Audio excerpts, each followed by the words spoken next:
Bien, vamos a pasar a la palabra del Señor. Estamos en una serie, ¿cierto? En nuestra visión, nuestros valores y nuestro ADN de nuestra iglesia. Así que el día de hoy vamos a hablar acerca de nuestra misión.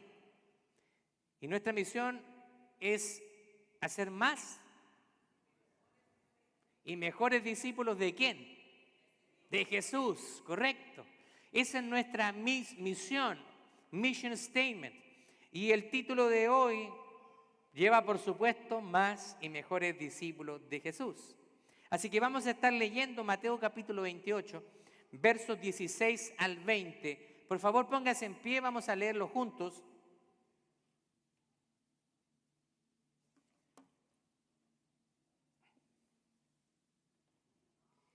Está en la pantalla,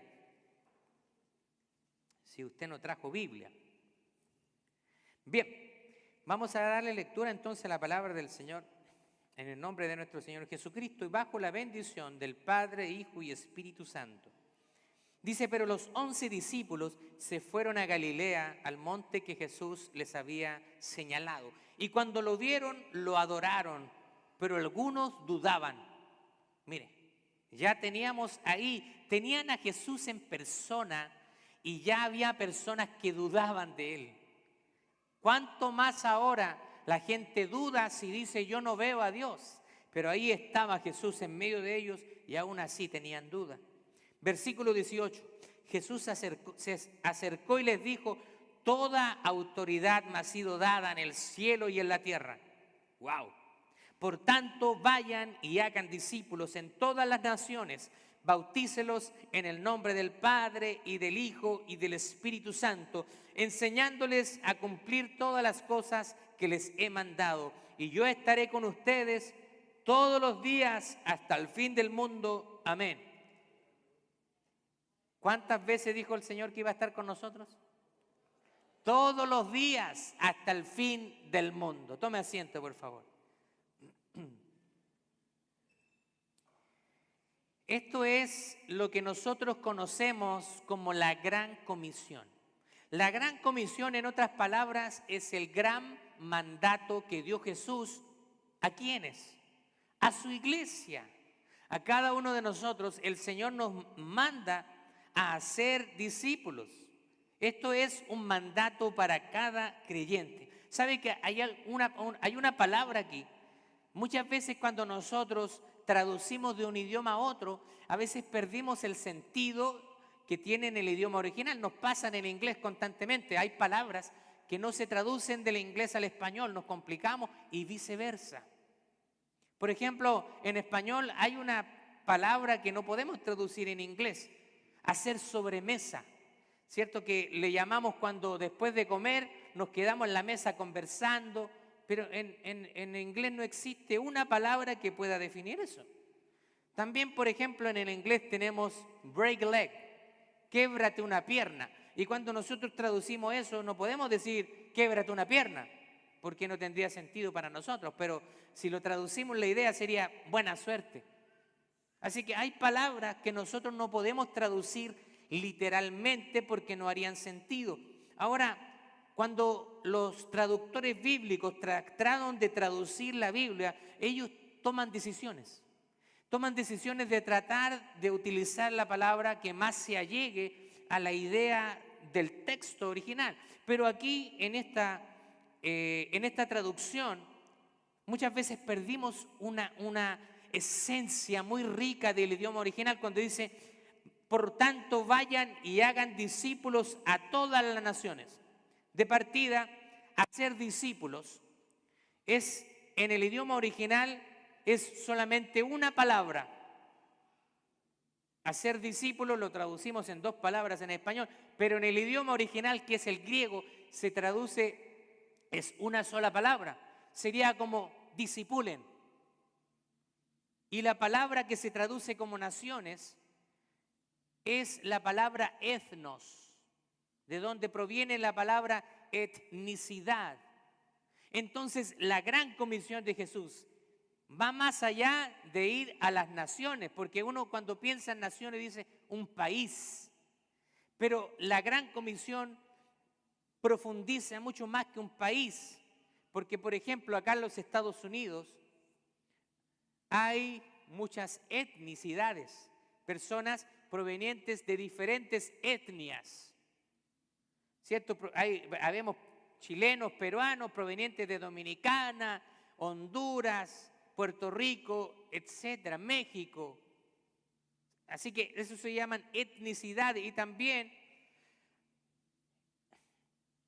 ¿sabía usted que etnos también quiere decir diferentes grupos culturales, diferentes lenguas? De hecho, una de las cosas que me llamó mucho la atención estudiando para el sermón es que Estados Unidos a nivel federal no tiene un idioma oficial. ¿Usted sabía eso? Estados Unidos no tiene un idioma oficial. Usted le dice esto a un americano y a veces hasta se ofende, pero no es para ofender, es un fact, es un hecho real. Usted va a la página del gobierno y dice Estados Unidos no tiene un idioma oficial, aunque se entiende que el idioma más hablado obviamente es el inglés. Pero si usted lee en la página del gobierno dice son ciudadanos se comunican en más de 300 diferentes idiomas.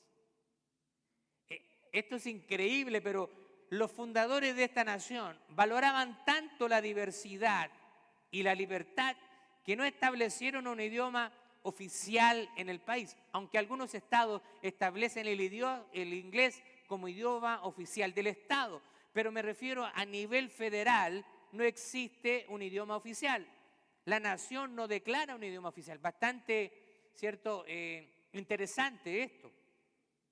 Bien, ahora el día de hoy nosotros vamos a ver la esencia de nuestra misión como iglesia, que es hacer más y mejores discípulos. Ahora, nuestra misión enlaza dos aspectos importantes. Hacer más tiene que ver con lo que es la multiplicación de discípulos. Y mejores tiene que ver con los que ya estamos acá, los que ya estamos siendo discípulos. Tenemos que ser mejores cada día, tenemos que ir siendo perfeccionados a través del poder del Espíritu Santo. Así que nuestra misión está diciendo que queremos multiplicarnos, pero a la vez también queremos madurar, queremos crecer en nuestra vida cristiana. Y si nosotros observamos nuestra misión como iglesia, se relaciona directamente con la Gran Comisión. Ahora, si nosotros pudiéramos definir el discipulado, podríamos definirlo de varias maneras. Primero, encontrando a las personas donde están y ayudarlas a que se conviertan en lo que Dios quiere que sean. ¿Qué significa esto? Recibimos a las personas tal y como vienen, pero queremos ayudarlas a que se conviertan en todo lo que Dios quiere que sean. Es una buena definición. Ahora, otra definición podría ser, el discipulado es transmisión de vida, es el evento donde un discípulo invierte parte de lo aprendido en otro. Y así continúa el proceso. El proceso es, nosotros somos discípulos, pero luego de un tiempo el Señor espera de nosotros que nosotros seamos los que hacen discípulos. Ahora, el discipulado es algo que no tiene fin. Vamos a ser discípulos toda la vida. Significa que vamos a estar aprendiendo toda la vida. Si alguien cree que ya se lo sabe todo, es arrogancia y a la vez ignorancia. Si usted escucha a algún pastor alguna vez, algún predicador o maestro bíblico decir que se lo sabe todo ya respecto a la Biblia, eso sería arrogancia tremenda, porque cada día aprendemos cuando vamos a la palabra del Señor. Así que en base a esto, nosotros tenemos un trabajo claro que hacer como iglesia. Hay una tarea principal y una declaración de misión. Esa es la razón por la cual la iglesia existe. Si usted le pregunta a las personas por qué la iglesia existe, puede obtener diferentes respuestas, pero la razón principal por la cual la iglesia existe es para hacer discípulos. Discípulos viene de una palabra en el idioma original que es matetes, que significa un aprendiz. En otras palabras, el Señor quiere que nosotros hagamos aprendices. ¿Pero aprendices de qué? Aprendices de su palabra. Porque acá no venimos a enseñar filosofías humanas. Usted puede tener una opinión acerca de algo, yo la puedo tener y en eso vamos a diferir. Pero la palabra del Señor es autoritativa sobre cada uno de nosotros. Mire lo que dice el autor Bill Hall. El hacer discípulos no es una de las cosas que hace la iglesia, es la única cosa que la iglesia sí hace. ¿Se da cuenta de eso? Ahora, esto es algo que Jesús dejó demasiado claro. Pero muchas veces nosotros queremos de alguna manera obviarlo o queremos intencionalmente no hacerlo o queremos dejar esa responsabilidad sobre alguien más. Pero para ser discípulos nosotros debemos considerar tres cosas importantes. Primero, debemos saber qué es lo que es un discípulo. Usted no puede hacer discípulo si no sabe qué es un discípulo. Segundo, debemos usar la receta adecuada para hacer un discípulo. También debemos seguir el proceso necesario. Así que primero vamos a ver qué es un discípulo. En Mateo capítulo 4, verso 19, Jesús dice, y les dijo, venid en pos de mí y os haré pescadores de hombres. ¿Qué significa esto? Así que, según esto, un discípulo es alguien que conoce a Cristo, le sigue y a la vez está siendo transformado por Él y está comprometido con la misión de Cristo.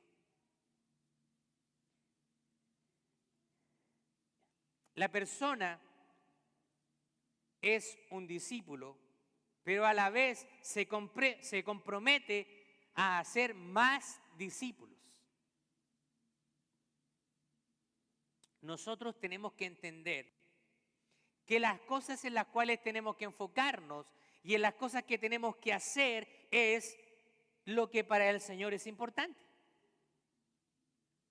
Cuando un jefe a usted le da una instrucción en su trabajo y le dice, quiero que pongas estas cajas en este lugar, y usted ve que el lugar está sucio, ve que hay otras cosas, compañeros que necesitan ayuda o cualquier otra cosa, y usted se pone a hacer el aseo, es algo bueno, usted se pone a ayudarle a alguien más, es algo bueno, pero cuando venga el jefe le va a decir, ¿por qué estas cajas no están en su lugar? Yo te pedí que las pusieras ahí. Y usted le va a decir, no, lo que pasa es que vi que estaba sucio, me puse a hacer aseo, vi que un compañero necesitaba ayuda y me puse a ayudarlo. Y el jefe decir, mira, no me interesan las excusas. Yo te estoy diciendo que estas cajas tienes que ponerlas en este lugar. Yo soy el jefe aquí. Yo soy el que da las instrucciones. Yo soy el que da las prioridades, no eres tú. Lo mismo nos dice el Señor a nosotros. Nosotros no somos los que establecemos las prioridades, sino es Jesús en el que establece las prioridades para su iglesia. ¿Está ahí? Amén. Ahora vamos a ver la receta adecuada para ser discípulos. Hay palabras que son importantes. La palabra ir, oyendo. El objetivo de los discípulos de Jesús es hacer discípulos de todas partes, sin distinción. Pero esto tiene la idea de hacer discípulos en la vida cotidiana. Ahí también hay algo, porque el verbo que se traduce como id o vayan y hagan discípulos, o en inglés es go and make disciples. ¿Sabía usted que esa palabra, ese verbo en español es un imperativo, en inglés también? Un verbo imperativo, si usted estudió gramática, ya sea inglesa o española, un verbo imperativo significa una orden. Go and make disciples. Vayan y hagan discípulos. Pero en el idioma original, esa palabra realmente se podría traducir mejor como un gerundio. Usted me dice, ¿qué está hablando, pastor? Es como un verbo terminado en ing. Yendo, going. O sea, tiene la idea que mientras nosotros hacemos nuestras tareas rutinarias, usted está haciendo discípulos. Y usted en el trabajo está trabajando y usted puede estar haciendo discípulos. Mientras usted está en su círculo cercano, usted puede estar haciendo discípulos. Pero ¿cómo puedo hacer discípulos, pastor, en mi lugar de trabajo, en mi familia? Bueno, enseñando acerca de Cristo, viviendo usted mismo, siendo un ejemplo que pueda mostrar a alguien más para motivarle, para animarle a que sea más como Jesús. Teniendo conversaciones acerca de la fe, por ejemplo. Así que el hacer discípulos es mientras hacemos todas nuestras tareas. Alguien piensa que el discipulado es un programa, es asistir a una clase, pero el discipulado es mucho más que eso.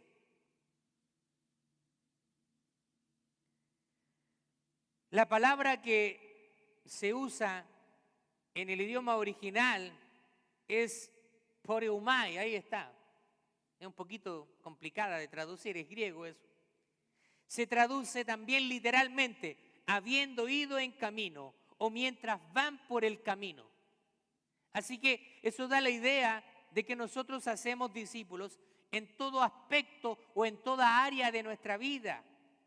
Lo que da una idea de hacer discípulos mientras nosotros mismos vamos caminando en el Evangelio y avanzando. Algunas personas son discípulos y no se ven nunca como discipuladores, como haciendo discípulos, porque nunca maduran.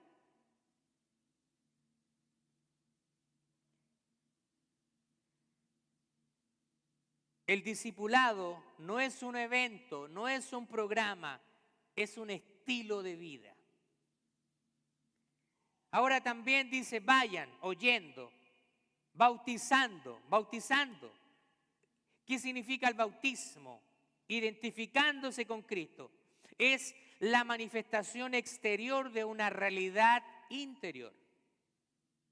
Un discípulo verdadero es alguien que se identifica con Cristo en la iglesia local y en su comunidad.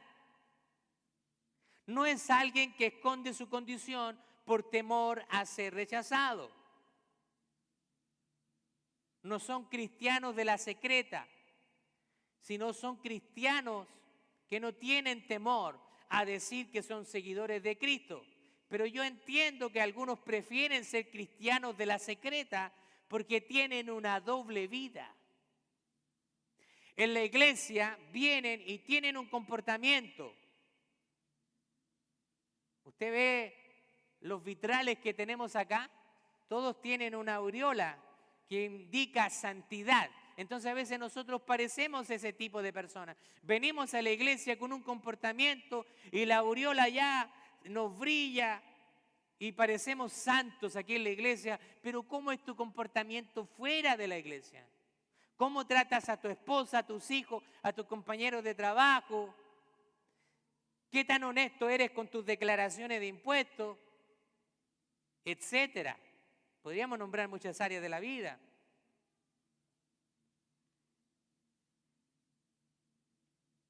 No es alguien, por lo tanto, un discípulo no es alguien que se esconde, sino que alguien que está dispuesto a ser rechazado. Cristo fue rechazado y Él también nos advierte que si a Él lo rechazaron, también esperemos muchas veces eso. El mundo rechaza a los cristianos, pero ¿sabe qué? Aquellos que están dispuestos a ser rechazados, están dispuestos a agradar a su Señor. Este bautismo también debe ser con la forma bíblica trinitaria. Mateo capítulo 28, bautizándolos en el nombre de ¿quién? En el nombre del Padre, en el nombre del Hijo y en el nombre del Espíritu Santo. Padre, Hijo. ¿Quién es el Hijo? Jesús. En el nombre del Padre, en el nombre de Jesús y en el nombre del Espíritu Santo. Usted me podría decir, pastor, eso es bastante obvio, pero no lo es. Hay una iglesia que se llama unicitaria, que ha hecho toda una teología por un versículo que se encuentra en el libro de Hechos, que cuando está Pedro en un contexto judío y está hablando, predicando el evangelio, y entonces esos varones judíos le dicen, ¿y qué tenemos que hacer para ser salvos? Y le dicen, arrepiéntanse y bautícense cada uno de ustedes en el nombre de Jesucristo para arrepentimiento de los pecados. Entonces algunos dicen, ¿ve? No, ahí dice en el nombre de Jesús. Pero recuerde que la Escritura interpreta a la Escritura. Por lo tanto, tenemos que ver en el contexto de toda la Biblia que se habla acerca del bautismo. Si vamos a aislar ese versículo, estaríamos bautizando solamente en el nombre de Jesucristo y sería incorrecto. Lo que tiene en mente Pedro, es que está hablando a una audiencia judía y les está diciendo, ustedes tienen que arrepentirse y tienen que recibir a Cristo. No es que Pedro esté cambiando la fórmula bautismal, porque si nosotros vamos a la fórmula bautismal de Cristo, es en el nombre del Padre, en el nombre de Él, del Hijo, que es Jesucristo, y en el nombre del Espíritu Santo. Esto es muy importante porque hay iglesias que no consideran válida el bautismo de la forma trinitaria. Si alguien se bautizó en el nombre del Padre, del Hijo y del Espíritu Santo y esa persona llega a esta iglesia, le dicen tu bautismo no es válido, tenemos que bautizarte solo en el nombre de Jesucristo. Así que tenga cuidado. Esa es una doctrina herética. La fórmula bautismal correcta es en el nombre del Padre, del Hijo y del Espíritu Santo. ¿A qué le vamos a hacer caso? ¿A Jesús o a Pedro? A Jesús. Ahora, no es que Pedro esté equivocado, sino que Pedro está viendo que ellos son judíos y que tienen que primero confesar a Jesús, porque ellos rechazaron a Jesús como Mesías. Así que no es que Pedro esté equivocado, le está diciendo, ustedes tienen que bautizarse bajo la autoridad de Jesucristo. Pero no está cambiando la fórmula bautismal. Así que el bautismo también se ha definido como el principio del discipulado. ¿Qué significa esto? Si alguien confiesa ser cristiano, el primer paso de obediencia a su Señor es bautizarse. No es una opción. Algunas personas me dicen, yo recibí a Cristo. Y yo digo, gloria a Dios. Cuando tengamos entonces bautismo, usted se va a bautizar. No, no estoy preparado. ¿Qué? Pero si usted me acaba de decir que ha recibido a Cristo. Por lo tanto, usted debe bautizarse, no debe ser algo opcional. Ah, sí, pero es que no estoy listo, no estoy preparado. Lo que pasa es que yo entiendo. Algunas personas no quieren bautizarse porque piensan, que si yo me bautizo ahora tengo que comprometerme más. Si ya te comprometiste, si le entregaste tu vida a Cristo, ya estás comprometido. Ahora, el bautismo, cuando nosotros bautizamos acá, no es que el agua sea un agua mágica que te va a hundir como pecador y te va a sacar como alguien perfecto y santo, sin pecado nunca más. Sabemos los que hemos sido bautizados que no es así. Nosotros tenemos la tendencia pecaminosa, por eso que constantemente tenemos que arrepentirnos y limpiarnos de nuestros pecados a través de la sangre de Cristo. Gloria a Dios. Así que si usted ha recibido a Cristo, yo quiero animarle, próximamente vamos a estar dando una fecha de bautismo. También la receta adecuada es enseñando. Primero, yendo, bautizando y enseñando. ¿Qué significa enseñando? Ahora, el bautismo es un acto único, pero la enseñanza y el aprendizaje es una actividad que dura toda la vida. Toda la vida vamos a estar aprendiendo. Nunca no. Ahora, en el cristianismo y en el discipulado, tengo que decirle que jamás nos vamos a graduar. Incluso la gente que se gradúa sabe que ahí comienza una nueva etapa. Cuando usted se gradúa de la universidad o de la high school o de algún título profesional, usted está recién comenzando. En el campo de trabajo usted va a aprender muchas cosas que la teoría no se lo enseñó. Así que somos aprendices toda la vida. Nadie puede decir que se ha graduado como discípulo. Y si alguien dice esto, solo muestra arrogancia de sí mismo. Tercero, vamos a ver el proceso necesario. Aquí dice, ven y verás. La invitación, hay una invitación. Jesús está dando una invitación. Cuando Él dice, vengan. Mostré ahí el versículo. A ver, se me perdió aquí. Se me perdió el versículo.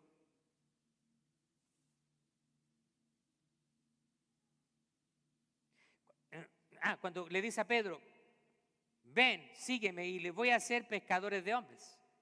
Entonces ahí, ¿qué es lo que está diciendo Jesús? Ven y ve por ti mismo.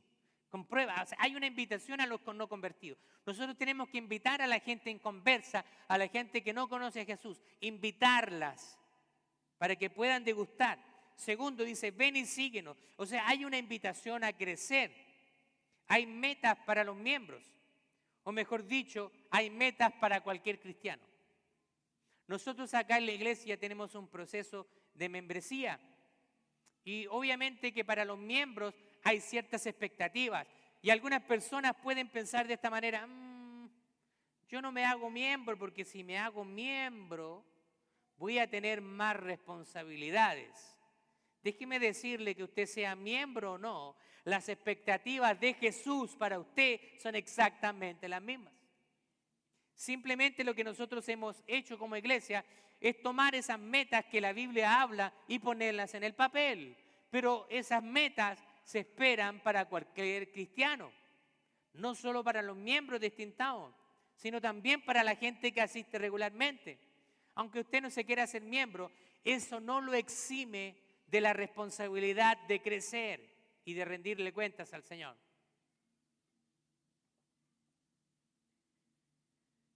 También Jesús dice, ven y quédate conmigo. Esta es la invitación a convertirse en un discípulo que hace discípulos.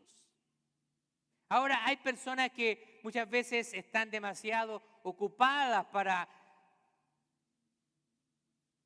hacer las cosas que para Jesús son importantes. ¿Se acuerda cuando fue el joven rico y se acerca a Jesús? Y le dice Jesús, Señor, ¿qué tengo que hacer para alcanzar la vida eterna? Y el Señor Jesús, conociendo su corazón, le dice, mira, tienes que cumplir esto, otro, la ley de Moisés, ¿cierto? Los mandamientos y todo. Y el joven, más encima, yo creo que infla pecho, dice, Señor, todo eso lo he guardado desde mi juventud. Estaba confiando en lo que él había hecho, pero el Señor, conociendo su corazón, le dice, hay algo que te falta. Vende todo lo que tienes y sígueme. Y dice que aquel joven rico se fue triste porque tenía muchas posesiones. A veces hay personas que creen que están siguiendo a Jesús, pero realmente están priorizando en sus propios intereses. Dicen que Jesús es su Señor, pero en la práctica realmente no lo demuestran.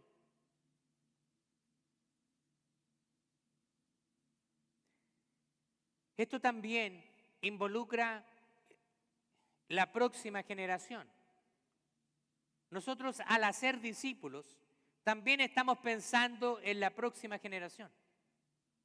Nuestros hijos, nuestros jóvenes son la próxima generación. El día de mañana yo en algún momento no voy a estar aquí, usted tampoco, pero van a estar nuestros hijos. van a estar nuestros nietos y el Señor quiere que el Evangelio pueda continuar hasta que Él venga. Así que es nuestra responsabilidad pensar en la próxima generación. Y tenemos algo que se ha llamado, para poder recordarlo, el principio Timoteo 2:2:2, para que se lo memorice, mire. Principio de Timoteo 2:2:2, porque se encuentra en 2 de Timoteo, capítulo 2, verso 2. Para que se lo memorice, 2 de Timoteo, capítulo 2, verso. ¿Y qué es lo que dice ahí? Dice, lo que tú, Timoteo, has oído de mí, Pablo, ante muchos testigos, esto encarga a hombres fieles, tercera generación, que sean idóneos para enseñar a otros, cuarta generación. En un solo versículo tenemos 4 generaciones de creyentes: Timoteo, Pablo, hombres fieles y otros. ¿Se da cuenta? 4 generaciones en un solo versículo.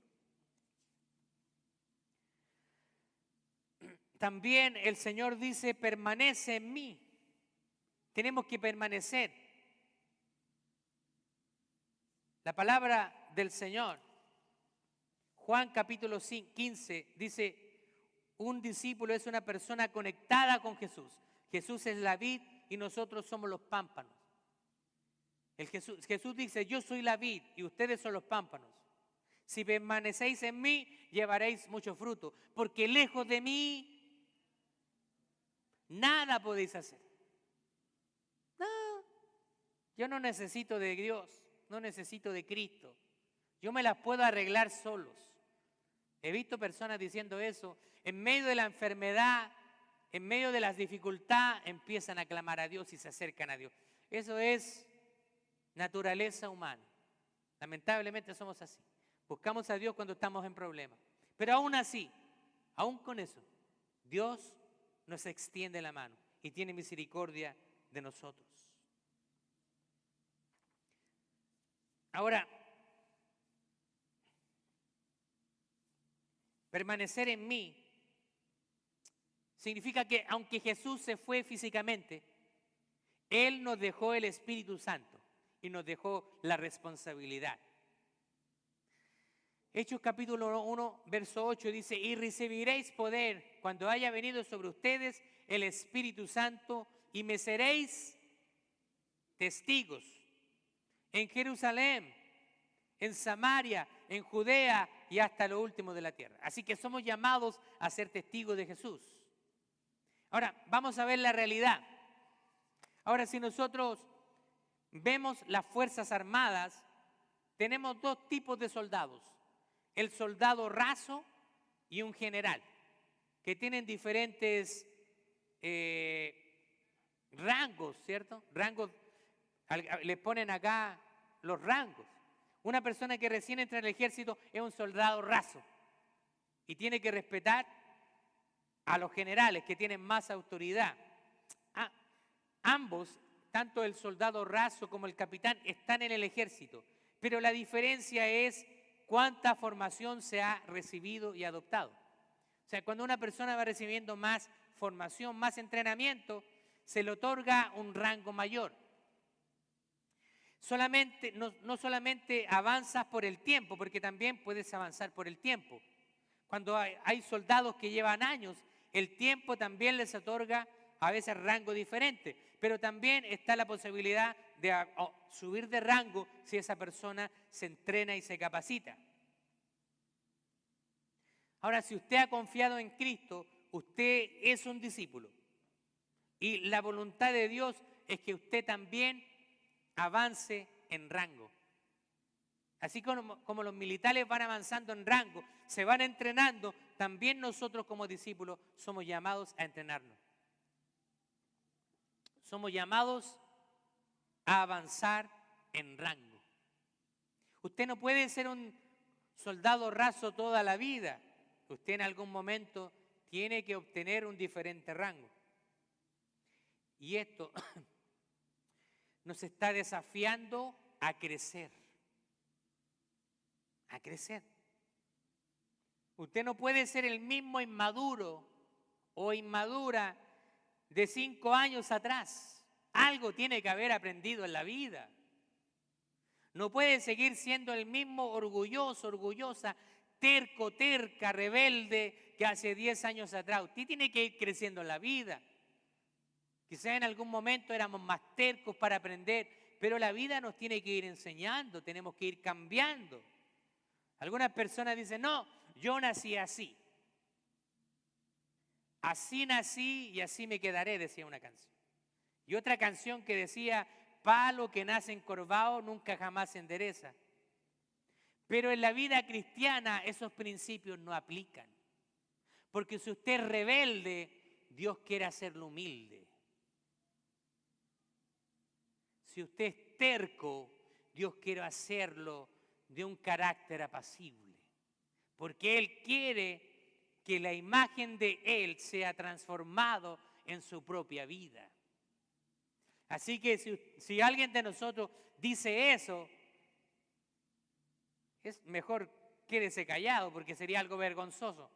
Yo nací así o soy así.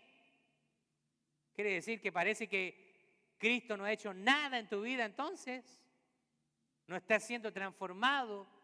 Tenemos que ir cambiando esas áreas de nuestro carácter que no son buenas.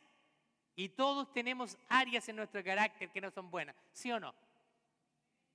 Mi esposa me lo recuerda constantemente. Hay áreas que le molestan de mí y yo tengo que observarlas y hacer un esfuerzo para cambiar. Créame que he cambiado mucho. Desde que nos casamos hace 20 años, ahora recojo la ropa que dejaba tirada en el baño, la ayudo a lavar la loza, de repente si la veo atareada, aprendí a cocinar también. He aprendido en la vida. Uno tiene que aprender de que somos compañeros. Ella no es mi esclava ni tampoco yo soy su esclavo. Somos un equipo.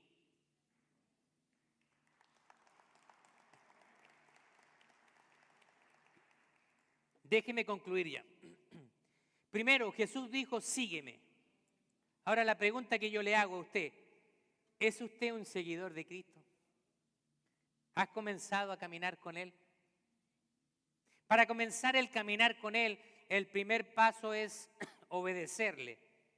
Y como yo le dije y se le vuelvo a recordar, si usted dice ser un creyente, un discípulo, un seguidor de Cristo, si usted no se ha bautizado, usted ya no puede seguir esperando, usted debe bautizarse. Segundo, Jesús dijo, y te haré. La pregunta que yo le hago, ¿está siendo usted transformado cada día a la imagen de Cristo? ¿Está observando cambios evidentes en su vida cada día? ¿Sabe que cuando yo veo personas en la iglesia que llegan y después de un tiempo las veo sirviendo, las veo como Dios va transformando, wow, me llena de gozo, me alegra mucho? ¿Y cuánto más nos va a alegrar el Señor de vernos que estamos siendo transformados a la imagen de su Hijo Jesucristo? Ahora, ¿cuáles son las metas de los miembros? Quiero mencionarlas.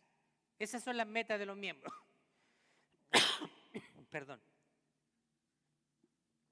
No avergonzarse del Evangelio. Esperamos que los miembros sean personas que compartan el Evangelio. Ahora recuerde que le dije que eso es algo que se espera no tan solo de un miembro, sino es algo que Jesús espera de cada creyente. Segundo, que conozca cuáles son sus dones espirituales para que pueda servir. Pastor, llevo 5 años en la iglesia y todavía no encuentro cuál es mi don espiritual. Negligencia. Porque nosotros le hemos dicho, vamos a ayudarle a descubrir cuál es su don. Acérquese, conversemos, veamos en qué área usted se siente llamado, veamos un área en que usted puede ayudar. Tercero, escudriñar las escrituras diariamente. Esperamos que los miembros puedan ser personas que leen las escrituras diariamente. Jesús también espera lo mismo de cada creyente.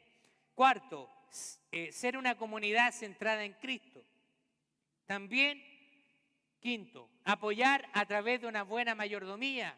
Esperamos que los miembros sean personas que se comprometen financieramente para soportar esta iglesia. Ahora eso es algo que Jesús espera de cada creyente, que podamos ser buenos mayordomos de nuestras finanzas y también apartar lo que le pertenece a Él para que su obra pueda realizarse aquí en la tierra. Y también esperamos que los miembros puedan ser personas dadas a la oración.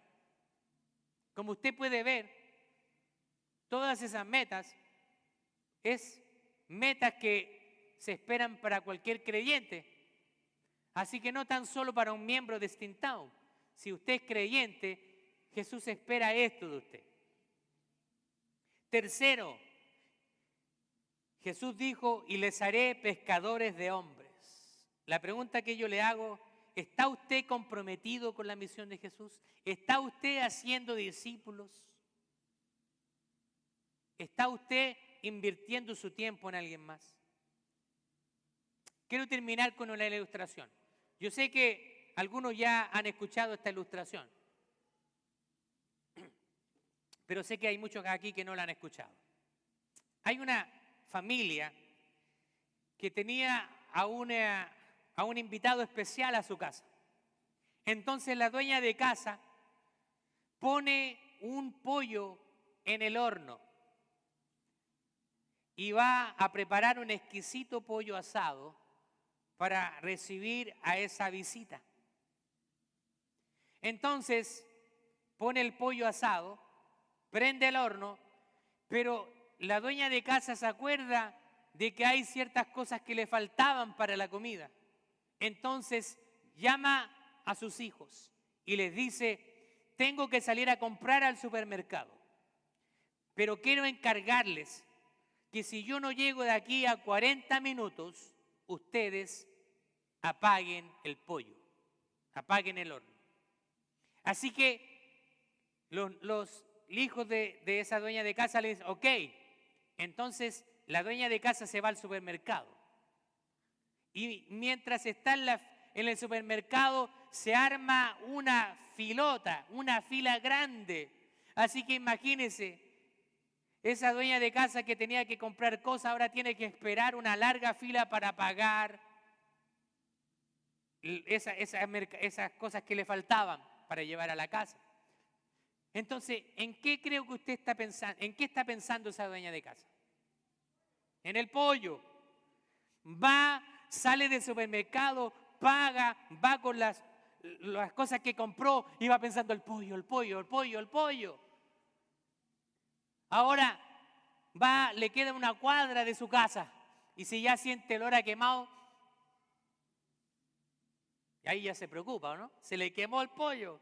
Entonces cuando la dueña de casa llega, golpea la puerta, ¿qué cree usted que es lo primero que le va a preguntar a esos niños, a esos hijos? ¿Apagaron el pollo? Ahora se siente toda la casa que al olor a humo, quiere decir que a los niños se les quemó. Ahora, ¿por qué le doy esta ilustración? Porque es lo mismo que Jesús nos va a preguntar cuando volvamos. No nos va a preguntar acerca del pollo, pero ¿qué nos va a preguntar?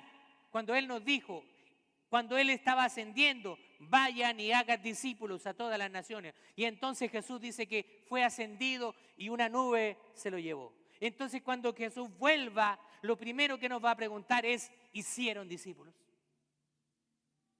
¿Hicieron discípulos? Jesús, pero que lo que pasa es que yo saqué la última canción de Hillsong.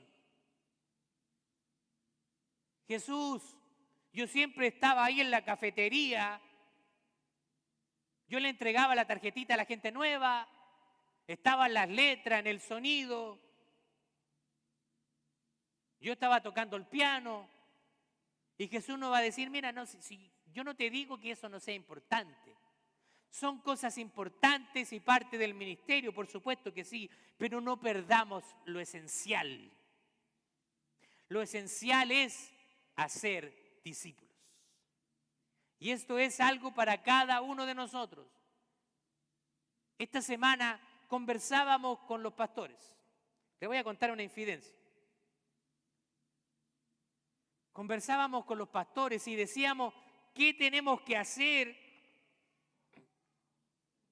con las señoritas, con las mujeres que a veces se exponen en las redes sociales? Hay gente que en las redes sociales tiene otra personalidad. En la iglesia son otros, pero en las redes sociales cambian su personalidad. Y a veces se exponen, se sacan fotografías mostrando más de lo que deberían mostrar, exhibiéndose como un producto. Y hablábamos con los pastores, ¿qué podemos hacer? Y yo le he dicho, bueno, en lo particular yo siempre estoy recomendando, o sea, sea prudente en vestirse, piense, sobre todo si usted es una persona casada, a veces las muchachitas son un poco más provocativas, pero ya siendo una mujer casada tiene que tener un poco más de pudor, pero las señoritas también. Y conversábamos y decíamos, pero hay algo que también la iglesia manda hacer y que no se está haciendo. Dice que las mujeres ancianas o las que son más adultas enseñen a las más jóvenes. ¿Lo dice la palabra de Dios? Dice, las ancianas, o refiriéndose a las mujeres adultas, aconsejen a las niñas, a más jóvenes. Oye, sé prudente, no te expongas en las redes sociales. Hay mamás incluso que alaban. Yo no puedo creerlo. Yo tengo una niña, cuando Naomi cumpla 15 años y quiera subir fotos a las redes sociales, yo voy a estar ahí. Yo voy a estar ahí. Pero seamos prudentes. Hemos normalizado cosas que no lo son. No es normal que un cristiano o una cristiana se exponga en las redes sociales sin pudor. No es normal. Dios no quiere eso. Nos quiere en santidad en toda área de nuestra vida. Así que también eso es parte de hacer discípulos. Cuando las más adultas aconsejan a las más jóvenes, pero a veces ¿qué sucede? No, que yo no quiero hablarle. Porque si yo le hablo, capaz que me diga que me tengo que meter en su vida, no quiero conflicto. Pero somos llamados. Somos llamados a aconsejar, a ser discípulos. Eso también es parte. Enseñar a nuestros hijos. Enseñar a nuestro círculo cercano. Póngase de pie, vamos a orar al Señor.